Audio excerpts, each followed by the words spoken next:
Nous allons maintenant poursuivre notre émission avec l'intervention de Monsieur Alain Manville.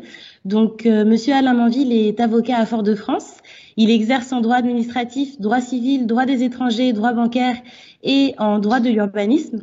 Nous l'accueillons ce soir afin qu'il nous parle de l'évolution de la procédure judiciaire dont je vous parlais en introduction, menée par le Mouvement international pour les réparations à la Cour européenne pour l'apologie du crime contre l'humanité, qui est l'esclavage. Monsieur Manville, bonsoir. Oui, bonsoir. Bonjour aux auditeurs. Bonsoir.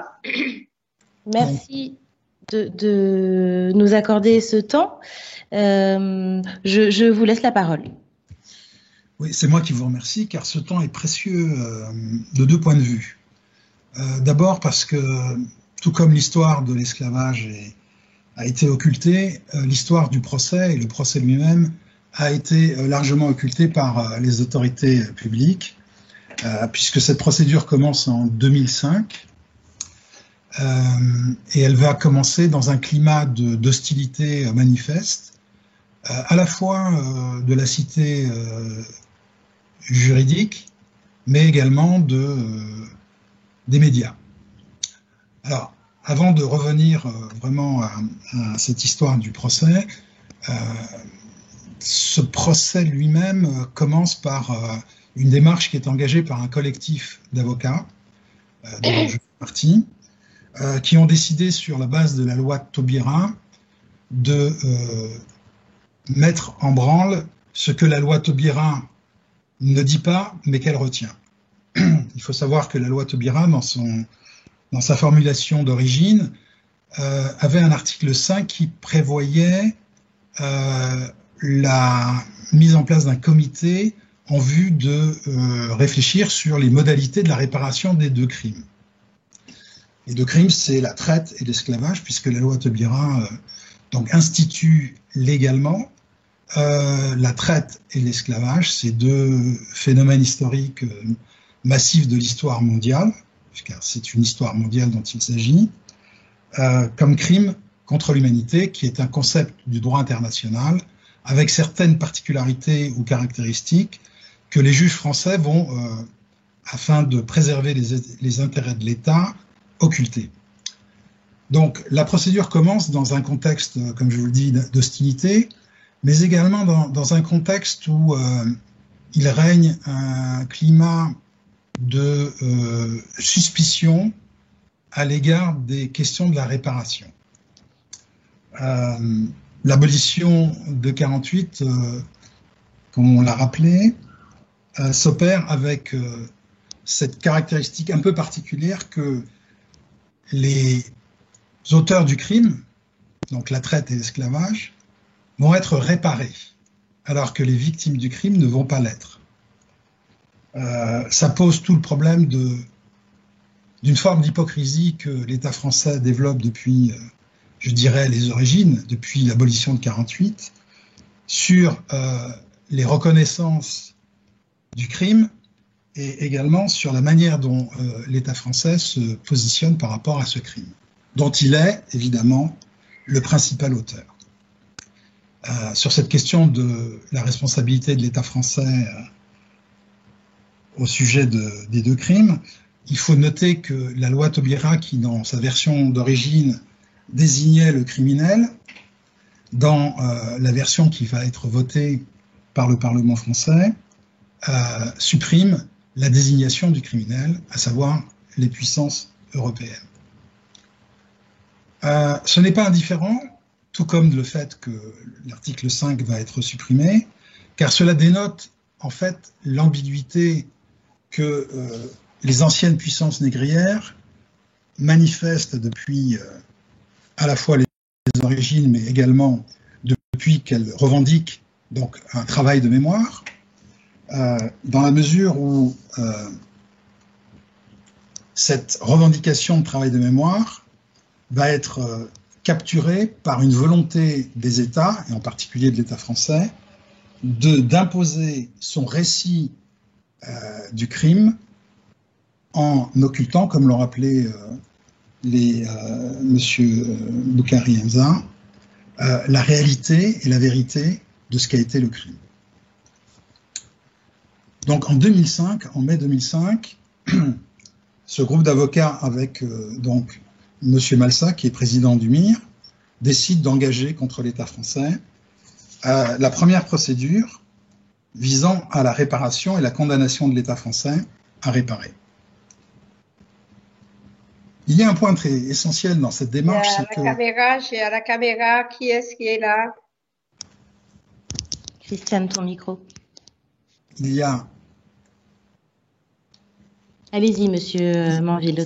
Il y a un point essentiel et que les auditeurs doivent bien comprendre. Le droit n'est en rien quelque chose d'abstrait. Le droit est un moyen puissant de modifier l'ordre des choses. Nous vivons dans un monde où, à première vue, le droit est quelque chose d'abstrait, qui est quelque chose qui est réservé donc à un secteur de la société, alors que nous vivons au milieu du droit. Chacun de nos mouvements enclenche un processus juridique qui pourrait être validé ou pas selon le caractère contentieux ou pas de ce qui aura été fait, mais le droit est présent partout. On parle de la judiciarisation de la société, mais c'est une réalité extrêmement prégnante. Il faut bien comprendre que lorsque il est décidé de mettre en place la procédure, il ne s'agit pas simplement de faire du droit et de rendre à la loi Taubira, qui s'est vue quelque peu déclassée par les manipulations auxquelles ont procédé les rédacteurs du texte et ceux qui l'ont voté, mais également parce que la mise en route de ce procès va enclencher un processus qui est décisif. Il faut bien comprendre que l'État français, lorsqu'il décide ou autorise, je dirais, le vote de la loi Taubira, fait un calcul. Il entend effectivement commémorer les victimes du crime, mais en même temps, il n'entend pas les réparer. Ce qui relève d'un paradoxe qui est évident non seulement pour le juriste, mais pour toute personne sensée, de bon sens, c'est qu'à partir du moment où un crime a été commis, il y a évidemment une victime du crime, un criminel et un dommage. Et que la victime a un droit naturel, sinon juridique établi, à être réparée, à voir son préjudice réparé.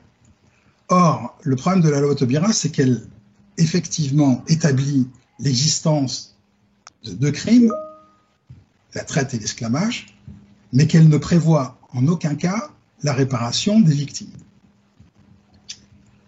Et c'est précisément cette volonté de ne pas réparer le crime qui pose un problème essentiel sur la bonne volonté, ou je dirais l'authenticité de la démarche de l'État et de la République française à effectivement commémorer les victimes.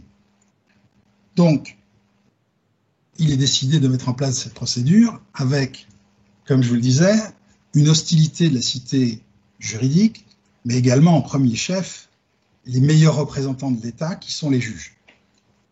Et donc la procédure va commencer avec une résistance manifeste des juridictions qui donc va se poursuivre pendant les 15 années de ce procès, qui vont aboutir en 2019 à une décision de la Cour d'appel de Fort-de-France sur laquelle je vais revenir. Alors, il faut savoir que ce procès démarre en 2005, mais que nous ne sommes qu'un petit groupe d'avocats qui avons la conviction que la procédure va aboutir.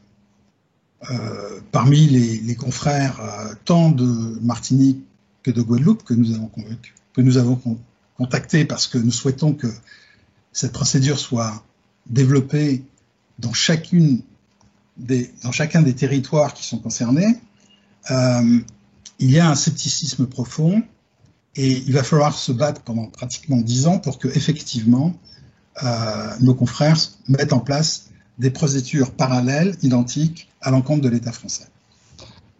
Monsieur Manville, je me permets juste de vous interrompre. Comment vous expliquez ce scepticisme dont vous parlez? Alors, je pense qu'il y a une double cause. Il y a tout d'abord une idéologie dominante qui est celle qui s'est instaurée, qui est de dire le crime est irréparable. Le crime est tellement inconcevable, inimaginable, et son horreur infinie, qu'il n'est pas possible de réparer. C'est d'ailleurs ce que dira Aimé Césaire, et que reprendra M. François Hollande lorsqu'il viendra inaugurer le Memorial Act. C'est irréparable. Donc il y a cet a priori qui est idéologique, et c'est un a priori qui n'a pas du tout été interrogé, mais qui, quelque part, rapporté à ses fondements et au système de pensée qui le soutient, relève d'une discrimination méconnue qui fait que le nègre, la victime de ces deux crimes, n'a pas le droit à la réparation. Vous savez comme moi que le crime de la Shoah a conduit les juges français à condamner ceux qui avaient commis ce crime, à condamner ceux qui avaient participé au crime à indemniser certaines victimes, mais que concernant les victimes des crimes de la traite et de l'esclavage, ce mécanisme-là n'est pas admis et qu'on lui oppose, je dirais de façon quasi spontanée mais idéologique, le fait que c'est irréparable. Le deuxième facteur qui a joué pour ce scepticisme alors plus spécifique et juridique parmi les juristes, c'est que il y avait une espèce de vulgate qui était de dire vous n'avez aucune chance d'aboutir juridiquement car le crime à l'époque n'était pas criminel. Ce qui semble un paradoxe d'opposer un tel argument lorsque le crime contre l'humanité, qui est la qualification juridique qu'a donnée la loi Taubira à la traite et à l'esclavage, implique l'imprescriptibilité du crime et le fait que, pour ce qui a été de la Shoah, cette question n'a pas été posée. Alors, lorsque l'État nazi met en place la solution finale, et même avant la solution d'expulsion des Juifs du Volksgeist allemand, il le fait parfaitement légalement. Donc, pour la Shoah, qui va être condamnée comme crime contre l'humanité par le tribunal de Nuremberg, la question de la légalité, entre parenthèses, historique du crime ne se pose pas et ne peut pas être opposée aux procès qui sont faits aux criminels nazis. Pour ce qui est du crime de la traite et de l'esclavage, c'était l'argument massif de la cité juridique de dire le crime ne peut pas être poursuivi en vue d'une réparation parce qu'à l'époque, le crime était légal. Alors, historiquement, il s'agit là à nouveau d'une falsification de l'histoire, car le crime n'a jamais été légal et que l'esclavage était criminel sur le territoire, sur le royaume de France, dès le XIIIe siècle. D'ailleurs, c'est la raison pour laquelle le Code noir qui vient régir donc le processus du crime par l'organisation du crime, l'organisation légale du crime, n'a pas été donc soumis au Parlement de Paris, qui était le Parlement compétent pour les colonies, parce que Louis XIV et Colbert, donc les promoteurs du Code noir, savaient pertinemment qu'au plan juridique, la mise en place du Code noir avait toutes les chances d'être donc rejetée par le Parlement de Paris, qui était constitué des meilleurs juristes de la royauté. Donc l'argument selon lequel l'esclavage et la traite auraient été légales à l'époque où elles ont été pratiquées est un argument qui est à la fois faux historiquement et faux juridiquement. Donc, cette procédure s'est mise en place et évidemment, la première chose que nous avons constatée, c'est la résistance à la fois de l'État français qui était mis en cause, mais également des juges. Alors, pour que vous compreniez bien, la procédure qui a été mise en place visait deux choses. Une première qui consistait à dire, en vertu de la loi Taubira, le principe de la réparation est acquis juridiquement, et le problème qui existe, c'est de pouvoir évaluer le montant du préjudice correspondant à la commission des deux crimes, la traite et l'esclavage. Et pour ce faire, il était donc demandé au juge de bien vouloir désigner un collège d'experts afin que ces derniers puissent évaluer les conséquences dommageables des deux crimes. Conséquences dommageables des deux crimes qui nécessitaient effectivement un collège d'experts, puisque les crimes se sont poursuivis sur près de 3 siècles et demi, et que l'ensemble des compétences et des expertises à mettre en place pour pouvoir évaluer ce préjudice était absolument hallucinant. Le travail des historiens démontre le puits de méconnaissance et d'ombre qui règne sur la réalité historique de ce qui s'est passé, et seule la collaboration des différentes expertises des sciences humaines et des sciences exactes sont en mesure aujourd'hui de pouvoir évaluer effectivement quelles ont été les conséquences dommageables du crime, à la fois pour les victimes et à la fois pour nos sociétés qui sont les héritières de ces victimes et de la commission de ce crime. Donc, premier volet, une demande d'expertise, et le deuxième volet était, en raison de caractère non discutable du droit à réparation, une demande de provision à hauteur de 200 milliards d'euros. Alors, à l'époque, lorsque donc, la procédure a été donc connue, la plupart des gens étaient absolument consternés du montant de 200 milliards d'euros. Vous constaterez aujourd'hui que 200 milliards d'euros, ce sont des sommes tout à fait raisonnables quand on voit que, en raison du coronavirus, les États sont en mesure de mettre en place des sommes phénoménales qui sont sans rapport avec ces 200 milliards d'euros. Toujours est-il que deux aspects de la procédure, une demande d'expertise et une demande de provision de 200 milliards d'euros. Nous avons, pendant ces 15 ans de procédure, car ça a duré 15 ans, donc dû lutter contre la résistance des juges et en particulier la résistance de la Cour de cassation qui, en 2013, a profité d'une procédure qui visait un membre de la caste Béquet de la Martinique qui avait tenu des propos qui faisaient l'apologie du crime, en l'espèce l'esclavage, a cassé la décision de la Cour d'appel de Fort-de-France qui condamnait ce dernier pour apologie du crime. Et dans cette décision de la Cour de cassation, qui intervient non pas pour faire droit à la justice en regard de ce Béquet accusé à tort d'avoir commis cette apologie, mais qui vise précisément notre procédure à nous en réparation. Et cette décision de la Cour de cassation indique la loi Taubira est une loi purement mémorielle qui est dépourvue de portée normative. En d'autres termes, la Cour de cassation venait dire que la procédure que nous avions mis en place donc 8 ans plus tôt, en 2005, n'avait strictement pas de fondement, puisque nous nous fondions, nous, sur le caractère légal des crimes de la traite et de l'esclavage comme crimes contre l'humanité.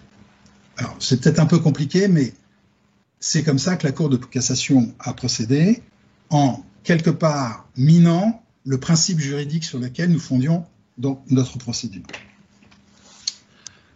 En 2019, donc après pratiquement 14 ans de procédure, la Cour d'appel de Fort-de-France a rendu une décision qui nous déboutait de l'ensemble de nos demandes, mais qui, par une forme de ruse de la raison, en fait, venait valider la procédure que nous avions mise en place 14 ans plus tôt.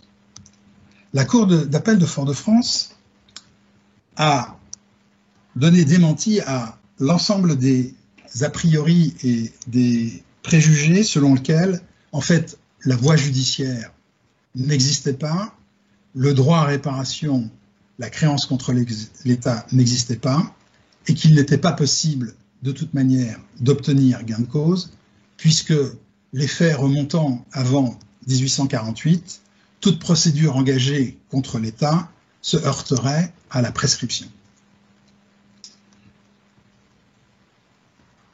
La Cour d'appel de Fort-de-France, de façon paradoxale, va rendre cette décision qui est fondamentale aujourd'hui parce qu'elle va être la base de toutes les nouvelles procédures que nous entendons engager. Elle va dire, très bien, selon la loi française, la prescription est de 4 ans pour les actions à l'encontre de l'État. Très bien. Vous, demandeurs, vous êtes fondés à contester l'acquisition par l'État de cette prescription de 4 ans parce que, effectivement, les esclaves affranchis n'étaient pas en mesure d'engager la procédure en réparation. Seulement, vous ne pouvez prétendre que cette incapacité à agir, qui est un principe de droit qui permet de ne pas appliquer les délais de prescription et qui ne fait pas courir la prescription, vous ne pouvez pas les étendre jusqu'en 2005, au moment où vous assignez l'État français, et que cette impossibilité d'agir, vous n'avez pas prouvé qu'elle s'est poursuivie après 1948, 100 ans après l'abolition. La Cour de cassation donc, a été saisie sur la base de cette décision. Cette décision qui est intéressante parce qu'elle a évité tout le débat sur à la fois la loi Taubira est privée de portée normative et également la jurisprudence de la Cour de cassation que cette dernière avait mis en place pour interdire à toute victime des crimes commis par la France et l'État français durant la période coloniale, de pouvoir agir au titre du crime contre l'humanité.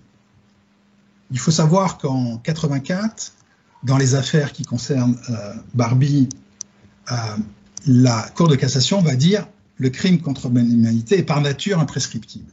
Et puis elle reviendra sur cette définition qui est, je dirais, la seule définition possible du crime contre l'humanité comme crime imprescriptible, lorsque des victimes de crimes commis par la France au plan de sa politique coloniale, en particulier en Algérie, vont saisir donc les juridictions en vue de faire condamner l'État pour crimes contre l'humanité et certains acteurs qui y ont participé.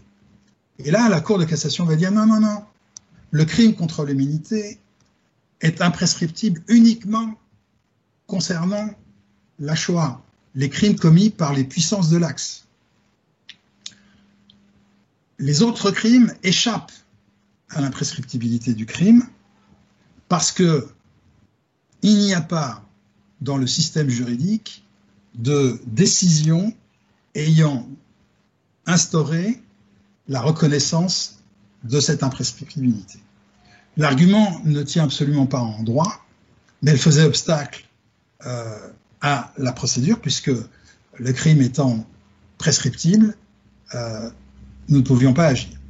Alors, le juge de Fort-de-France, de la Cour d'appel de Fort-de-France, va éviter cette discussion, comme il va éviter la thèse soutenue par la Cour de cassation, indiquant que la loi Taubira, en fait, ne serait pas une loi, puisque privée de portée normative, elle est réduite à un morceau de papier sans portée juridique et sans aucun effet juridique. Il va dire, comme je vous l'ai expliqué, que nous sommes déboutés parce que nous n'avons pas pu démontrer au juge que le principe de la prescription ne court pas contre qui ne peut pas agir, c'est poursuivi au-delà de 1948. La Cour de cassation va valider cette décision qu'elle aurait dû casser pour un certain nombre de raisons que je ne vais pas vous exposer parce que ce serait trop compliqué. Mais la Cour de cassation va faire de cette jurisprudence de la Cour d'appel de Fort-de-France la jurisprudence sur la question de la réparation de l'État pour les crimes commis à travers la traite et l'esclavage. Sauf que, en validant cette décision de la Cour d'appel de Fort-de-France, la Cour de cassation indique, il existe une voie judiciaire, il y a une créance contre l'État, et la créance peut ne pas être prescrite. Peut ne pas être prescrite, et parce qu'elle peut ne pas être prescrite, la Cour d'appel de Fort-de-France a eu raison de dire que nous n'avions pas démontré qu'elle n'était pas prescrite. Sauf qu'en droit français, la démonstration que l'impossibilité d'agir des victimes ou de leurs ayants droit au-delà de 1948 est à la charge, la preuve de cela est à la charge non pas des requérants, mais de l'État qui est le défenseur dans la procédure. Or, si l'on réfléchit 5 minutes, sur la base de ce principe de droit, on voit assez mal comment l'État français serait en mesure de démontrer qu'à partir de 1948, l'impossibilité d'agir aurait cessé. Très franchement, il me semble impossible de pouvoir prouver un tel fait parce qu'il est totalement contraire à la réalité. 1948, ce ne sont pas les indépendances des pays africains qui permettent de lever cette impossibilité d'agir. Ce ne sont pas la Ve République qui le permettent. Aucun élément, aucun événement ne peut justifier d'affirmer que, à partir de 1948, les éléments qui permettaient de penser qu'il y avait impossibilité d'agir ont été levés, et en conséquence de quoi la preuve qui sera demandée à l'État de cette levée de l'impossibilité d'agir est une preuve impossible. Cela veut dire qu'aujourd'hui, nous avons la possibilité de mettre en place de multiples procédures auprès des différents tribunaux de grande instance de France afin de demander réparation et d'imposer à l'État qu'il nous fournisse la preuve que l'impossibilité d'agir qui a touché les victimes du crime et leurs ayants droit jusqu'en 1948 s'est arrêtée à partir de 1948. Tout ça pour vous expliquer que 15 ans après, la vulgate selon laquelle il n'était pas possible d'agir en justice est tombée. Alors aujourd'hui, la question de la réparation, comme je vous le disais, et la question juridique en l'espèce, est une question essentielle. Elle est essentielle à 2 titres, pour la question de la mémoire, mais également pour la question de la réparation matérielle du crime, des 2 crimes. Cette procédure qui a conduit à cet arrêt de la Cour de cassation ouvre donc la voie à de nouvelles procédures en réparation dont il est pratiquement certain qu'elles aboutiront, je ne sais pas quand, mais elles aboutiront en droit à la reconnaissance du droit à réparation. Il faut savoir que cet arrêt de la Cour de cassation a été donc déféré à la Cour européenne des droits de l'homme par 2 recours différents, et que les 2 recours ont été déclarés recevables par la Cour européenne des droits de l'homme. Cette recevabilité, cette décision de recevabilité de la Cour européenne des droits de l'homme est fondamentale. Parce que lorsque la Cour européenne des droits de l'homme reconnaît une procédure recevable, c'est qu'elle estime que les droits et les principes de droit qui sont dans la Convention européenne des droits de l'homme n'ont pas été respectés. Ce qui est effectivement le cas dans la procédure en réparation qui a été conduite depuis 2005. C'est dire qu'aujourd'hui, s'il fallait évaluer cette procédure qui au départ apparaissait à nombreux comme, je dirais, au mieux hétérodoxe et au pire excentrique, a gagné donc sa respectabilité juridique, même plus.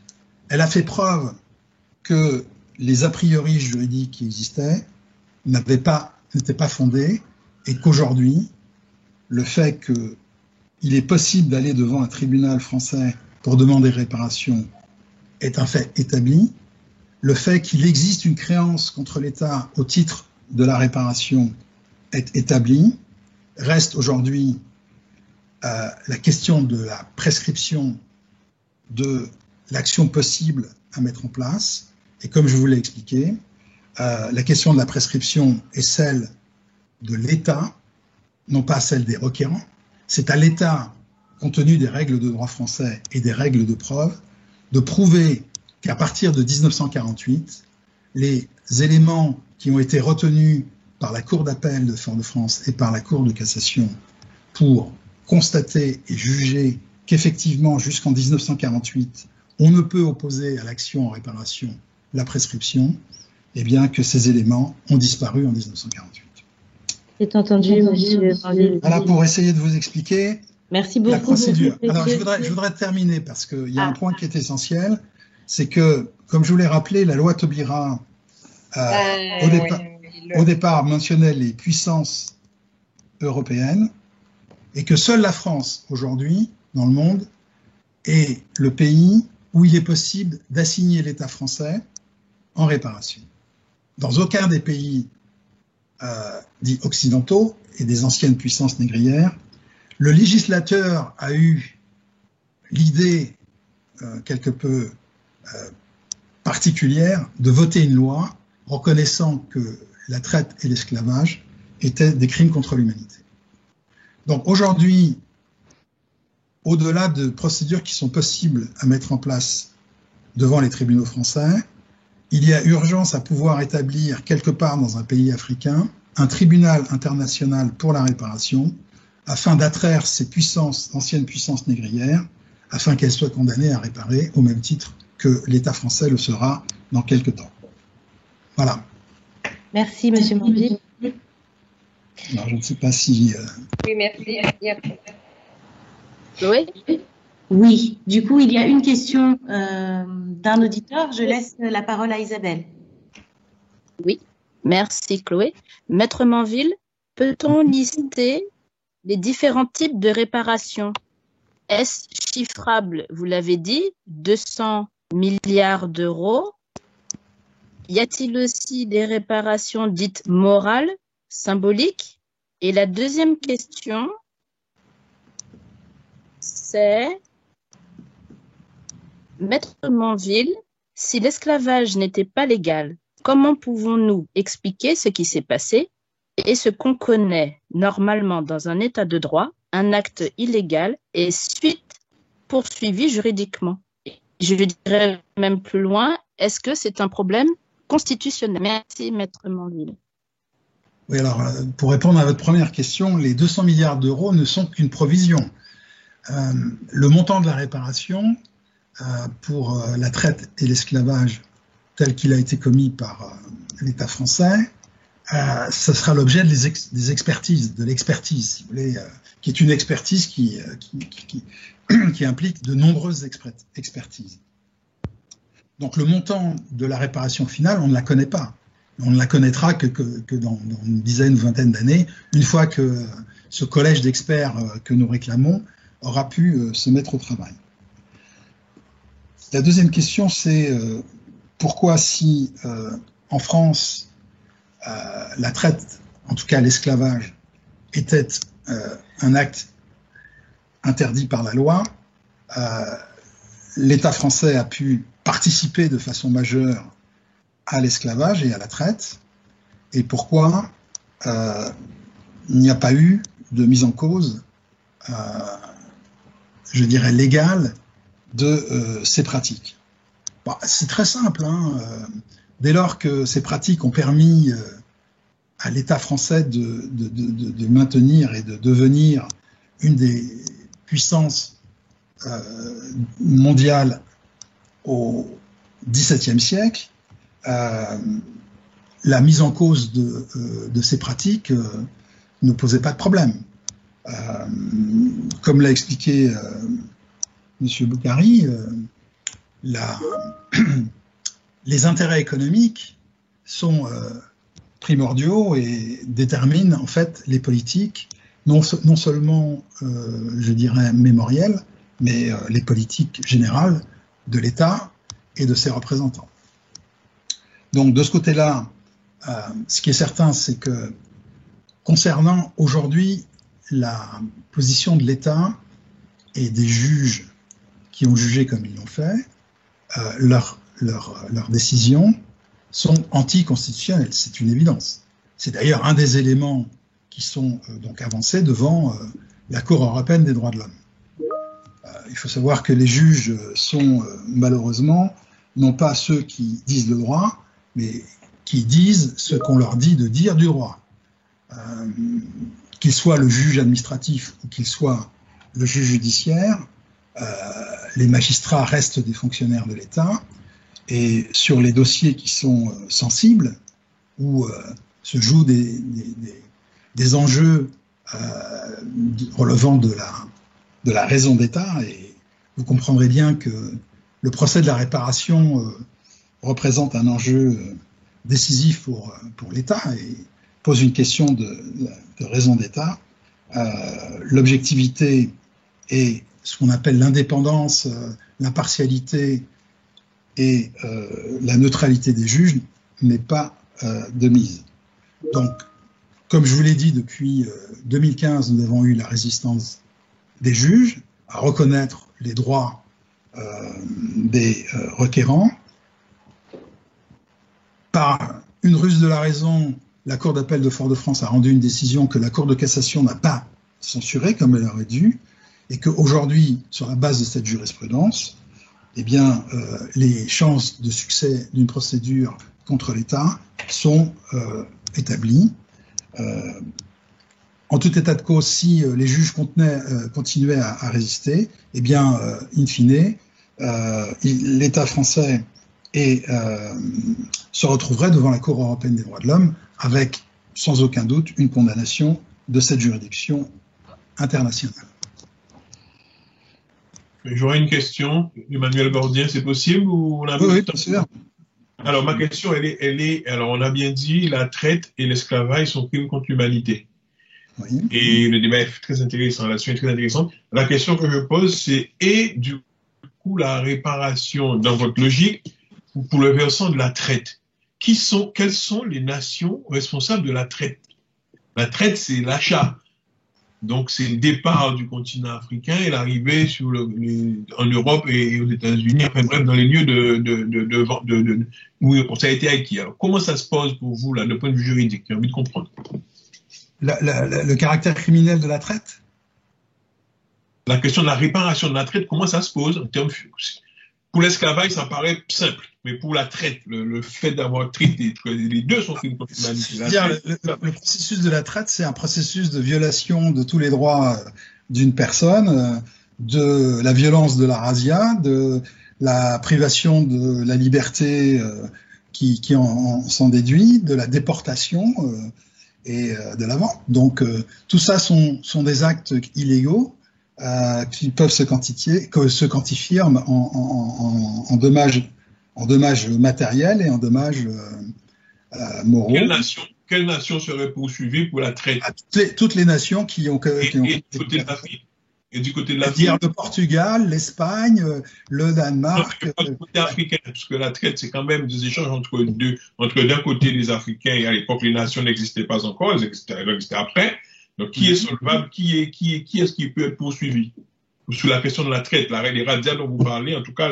Vous posez la question, peut-on poursuivre les responsables africains qui ont collaboré à la traite? C'est ça la question, si je comprends bien. Elle est plus générale, parce que la traite, c'est un système qui a été mis en place de commerce entre les uns et les autres. Oui, les autres, on les connaît, c'est les Européens, mais les uns, c'est qui les uns? Et c'est ça que j'essaie d'imaginer, de comprendre. Ouais, j'ai du mal à comprendre votre question. Attendez. Je veux dire, il y a un crime qui est commis. Attendez, je m'explique simplement. Dans la traite, c'est quoi? La traite, c'est qu'on a des gens qu'on prend dans un territoire avec une déportation. Il y a des gens qu'on prend dans un territoire qui sont vendus au prix de quelque chose. Ils sont vendus, ils sont échangés au prix de marchandises, d'armes, je ne sais pas, de choses. Ils sont vendus à un autre État de l'autre côté.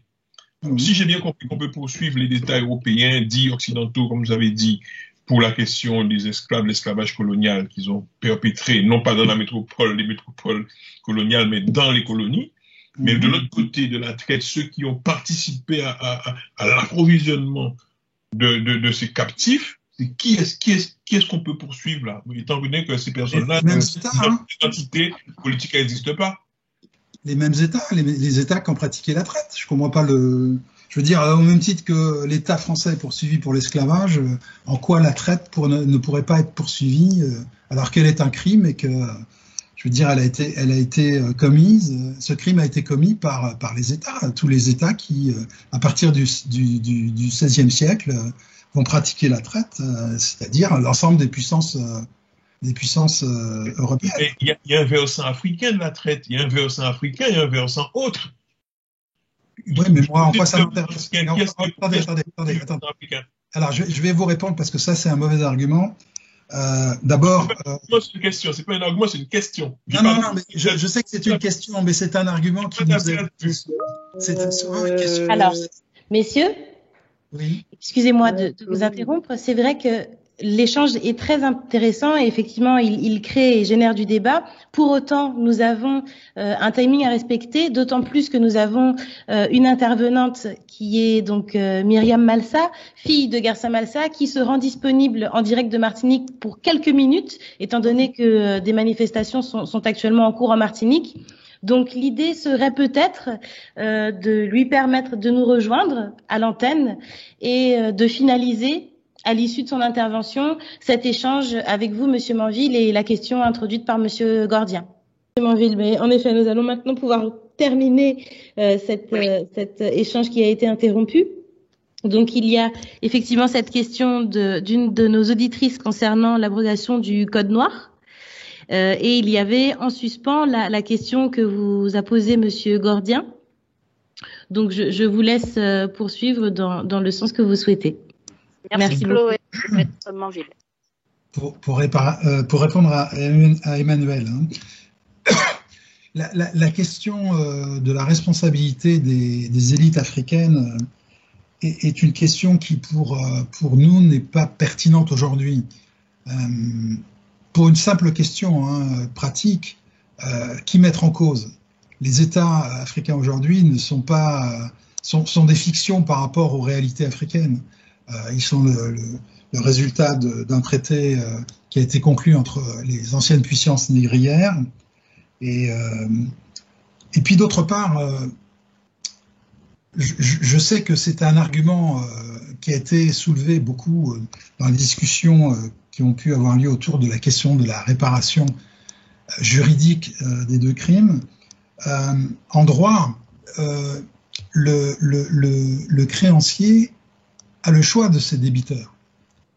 S'il est certain qu'il y a eu une collaboration des élites africaines, et encore il faudrait voir dans quelle proportion, parce que j'ai lu que oui, les Africains ont vu leurs frères et que la traite en fait était le fait à 98% de ceux africains qui donc conduisaient les rasiers au bateau des esclavagistes et de ceux qui faisaient la traite. La réalité est tout autre. D'ailleurs, il y a des États africains qui ont résisté contre la pratique de la traite.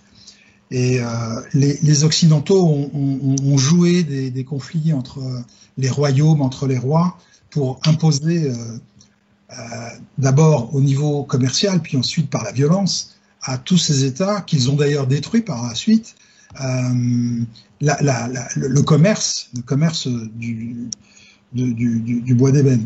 Donc, la question de la responsabilité des Africains, je crois, elle viendra après.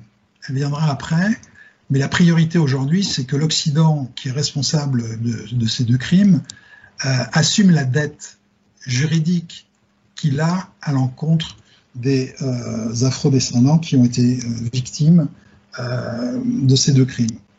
Alors, je ne sais pas si j'ai répondu exactement à ta question, mais je ne vois pas au niveau juridique la différence entre le crime de la traite et la réparation et l'esclavage. La quantification de la réparation, c'est pas le travail de l'avocat. C'est pour ça qu'on demande ce collège d'experts afin d'évaluer qu'est-ce que ça vaut pour un être humain. Oui, tu peux venir. Et pour ses ayants. Ouais, Jérémy vient de finir son intervention. Ton micro, Christane. Attends, pardon. Donc, d'un point de vue juridique, Ouais, tu peux.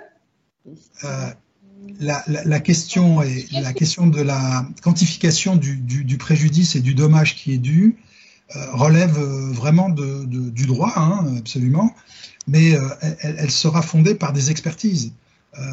Qu'est-ce que ça veut dire que d'être rapté brutalement, sauvagement au milieu de la forêt par un groupe qui est là pour vous conduire à un bateau? Combien ça vaut d'être parqué pendant 3 ou 4 mois au port de départ des navires qui vont faire la traversée de l'Atlantique? Qu'est-ce que ça vaut la souffrance et d'ailleurs les morts durant la traversée du milieu? Toutes ces questions-là, elles ne relèvent pas de la compétence juridique de l'avocat, mais d'experts qui sont là.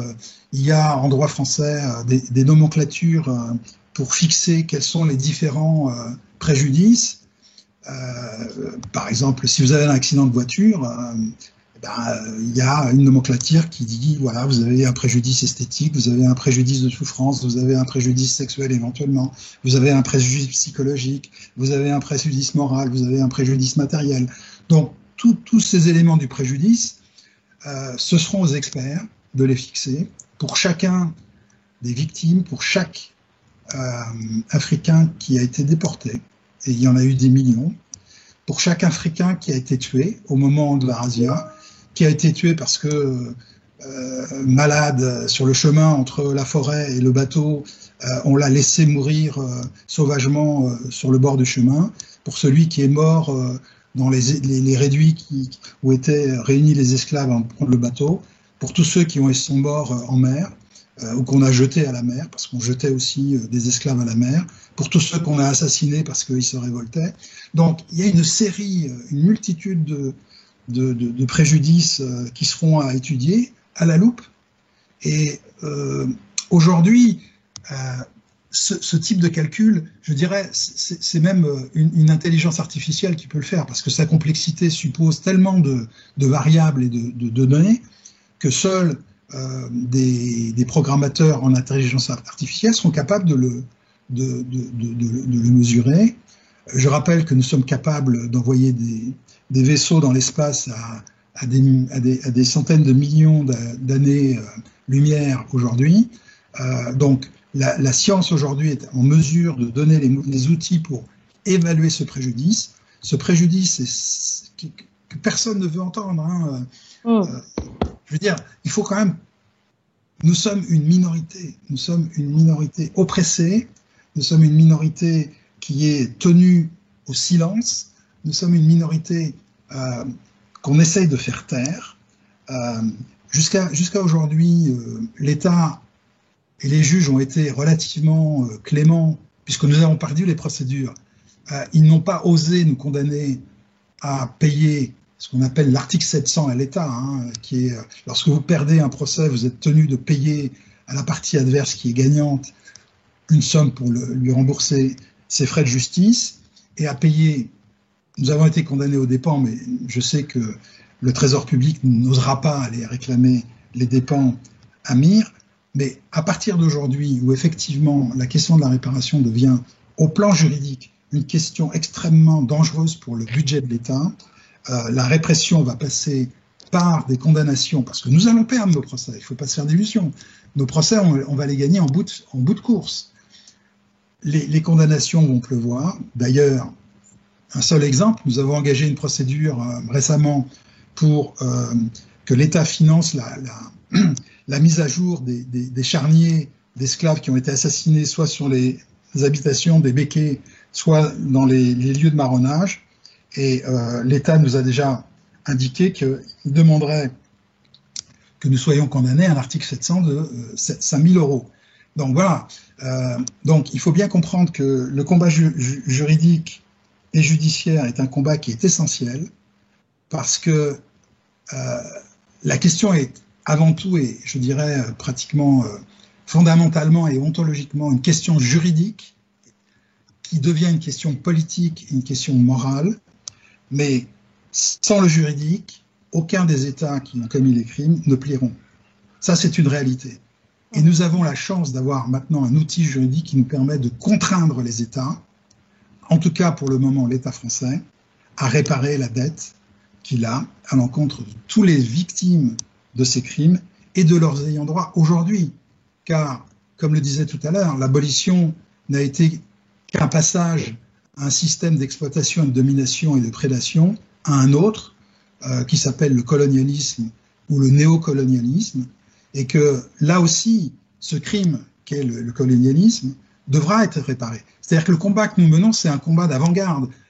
On le mène parce qu'on a l'outil juridique en France pour le faire, et c'est le seul pays, comme je vous l'ai dit, où il est possible de le faire, mais on va élargir, Israël élargit ce combat juridique pour que les pays qui ont subi l'oppression de l'Occident, le mépris de l'Occident, et qui a relégué la majorité de la population de la Terre à des damnés de la Terre, eh bien que ces damnés de la Terre et leurs héritiers soient réparés par ces États qui continuent leur travail et leur œuvre de prédation avec la bonne conscience aujourd'hui des droits de l'homme, alors qu'ils sont les premiers à les violer, et qu'au nom des droits d'ingérence humanitaire, ils continuent à commettre leurs crimes. Voilà ce que... Et c'est pour moi très important d'expliquer au public l'importance du droit et l'importance des procédures qui vont être mises en place. Il faut savoir que nous avons engagé ces procédures en 2005, mais ça concerne 200 personnes, et qu'aujourd'hui, chaque descendant d'un ancien déporté et d'un réduit en esclavage est en mesure d'engager la procédure dès lors qu'il peut prouver qu'il effectivement il est descendant de quelqu'un qui a été affranchi en 1848 pour ce qui est de la France, avec cette précision que le procès contre l'État français ne concerne pas uniquement nos citoyens français, mais l'ensemble de la Caraïbe, les Noirs américains qui ont été, eux aussi, les victimes de la France et de l'État royal, car il faut savoir que jusqu'en 1790, les États-Unis et un certain nombre d'îles de la Caraïbe ont été sous la domination française, et qu'une partie de la population de ces territoires, en fait, est recevable à agir contre l'État français. Bon, c'est entendu, Monsieur Manville, merci beaucoup. Je vois que le temps passe à une vive allure. Bien que vos propos soient très très intéressants, et j'imagine qu'ils éveillent aussi l'intérêt de nos auditeurs, vous serait-il possible, Monsieur Manville, bien que ce type de sujet ne se traite pas en quelques minutes, j'en ai bien conscience, mais la question du coup présentée par l'auditrice concernant l'abrogation du Code noir, qui souhaitait, je pense, avoir quelques éclairages à ce sujet, avant que nous puissions ensuite poursuivre sur nos trois invités restants. Donc voilà, je compte sur vous pour que cette réponse puisse être très brièvement, hein. la plus brève. Merci. Le Code noir est de facto mis à l'écart par le décret d'abolition, mais il va rester dans l'ordonnancement français. À la différence de ce qu'a fait l'État français, c'est significatif par rapport à l'État de Vichy, qui, dès la 4e République, prend donc des ordonnances pour que tous les actes de Vichy soient annulés. Ça ne se passera pas avec le décret d'abolition, et il a fallu attendre la fin du XXe siècle, le début du XXe siècle, de notre siècle, pour que l'ensemble des textes qui sont des textes racistes, esclavagistes, soient retirés de l'ordonnancement français. Ça vous montre à quel point l'État français nous déconsidère et combien tous les abolitionnistes qu'on a mis en avant n'ont pas été jusqu'au bout de leur travail et qu'ils ont laissé au sein de l'ordonnancement français l'ensemble du système juridique qui préexistait et qui n'a pas été donc abrogé. Voilà pour répondre à la question sur l'abrogation du Code noir. Parfait. Merci beaucoup, Monsieur Manville, pour toutes ces précieuses et encourageantes informations.